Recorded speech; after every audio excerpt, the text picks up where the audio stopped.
What's up guys, Nips or Callow here, and today I thought I'd do something a bit different, and that of course will be the apparent leaks on the new Call of Duty game for 2017, which has been dubbed Call of Duty World War II.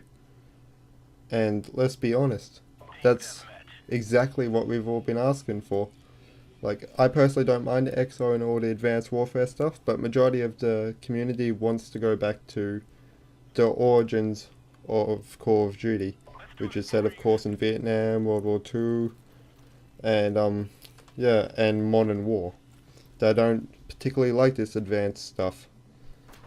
So these leaks, apparent leaks, are very exciting news for the community and for Call of Duty fans. Because right now I'm going to be reading out a quote, which is going to appear in the video right about now. And it says, images supposedly from someone close to the project over at Sledgehammer. The images appear to be marketing concepts for a game called Call of Duty World War II, and show off scenes from the Allied landings at Normandy in 1944. I'm just too excited, guys. That is brilliant.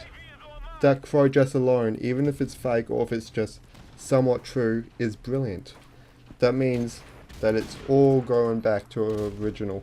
It's hopefully it won't have microtransactions and all of that in it, but that's for another video. This one is just purely on the leaks. And right now there'll be an image appearing in the video of the Normandy landing. Again, this could be a fake image, and this could be a fake quote, but if it's not, this is great news for the community, the gamers, for anyone who loved the original Call of Duty. It's just brilliant. What else can I say? It's brilliant. So, since we've discussed a bit of what the leak says and what the images are telling us, let's get a bit more in depth into what it could be. I believe, from just looking at this image, is going to be based on D-Day. They're gonna skip completely of the Blitzkrieg and all of that, I believe. It's gonna start from D-Day onwards through the Allied advance through Germany and through the Axis force controlled countries. That being said, that's pretty obvious. What I'm actually personally hoping for that they'll implement in this game is not just the American and Russian perspective and the British perspective. I'm hoping they'll implement other aspects as well, such as, since I'm Australian, I'm sort of hoping they'll have a part of Australian activity in the Second World War, a part of the New Zealand activity in the World War Two. My apologies. Basically, I hope they implement more than just 3 or so countries that played a part in the war. So, at the moment, this is all speculation. So hopefully it is true. If it's not, I don't believe it will be a futuristic game. I believe there is some truth in this leak, if it's not all true. But yeah, it's brilliant. So what would this mean for the Call of Duty franchise as a whole? With the Infinite Warfare and Black Ops 3, they lost a big part of their fan base to Battlefield 1, because it was set in a time that people like to play. They don't particularly like this advanced game style with the constant exosuits and unnamed weapons, just weapons made up from thin air.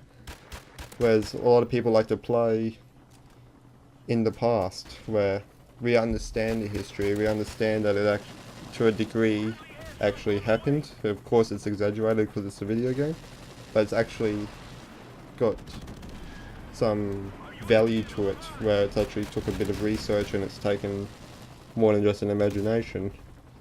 Plus the guns are much more effective for an audience, because we don't like looking at all these overpowered laser rifles and bloody streams that knock you out in one shot. It's exactly what we've looked for. Because with the release of Modern Warfare Remastered, you've noticed a spike from people who just play Modern Warfare Remastered instead of Infinite Warfare, due to the simple fact that they enjoy that nostalgia, they enjoy the gameplay much better and I also appreciate the effort that went into it much greater than they did it. Do appreciate the imagination put into futuristic gameplay, which I personally like both of them, but I am glad to see it. Call of Duty is going back to its roots. With that being said though, if this isn't true and it is another futuristic game, that won't bother me, but I honestly don't believe it will be futuristic due to the large backlash of hatred and basically complaints about it being futuristic. So I believe it would be a very stupid move on their behalf to continue along that path, at least for the meantime, and let it go back to what makes Call of Duty great, and that's boots on the ground, no exosuits, nothing, just gunfights, face to face, bloody outflank, outrun, outshoot. That's exactly what people want in Call of Duty, but we haven't been getting that lately, which is a bit disappointing, but it is what it is. So hopefully these leaks are correct. I'm praying that they're correct, because going off this image, it looks good. It looks like it would be something like World at War or bloody Call of Duty 2. It looks like something that is going to be enjoyable to play. It's going to do very well, and I am greatly looking forward to their proper release, their reveal trailer, because I'm sure we'll get so much information about the direction they're heading and the possible gameplays that they're going to get out of this. So I'm just so excited, guys. There's nothing, just looking at this page makes me incredibly excited. I hope it's true. I genuinely hope it's true. And I'm sure 80% of the Call of Duty fan base hopes it's true as well. But we won't know until a couple months from now, when the Activision and Sledgehammer, Sledgehammer does their proper release. Because Sledgehammer with Call of Duty Ghosts, they did a pretty good job, but it was futuristic, which for a lot of people have conflicting opinions on it. So hopefully they've done something better here, and we'll soon see. Hope you guys enjoyed. Don't forget to like, subscribe, it helps out a heap. And if you have any comments on how I can improve my channel, please leave them down below, and I'll see you in the next video.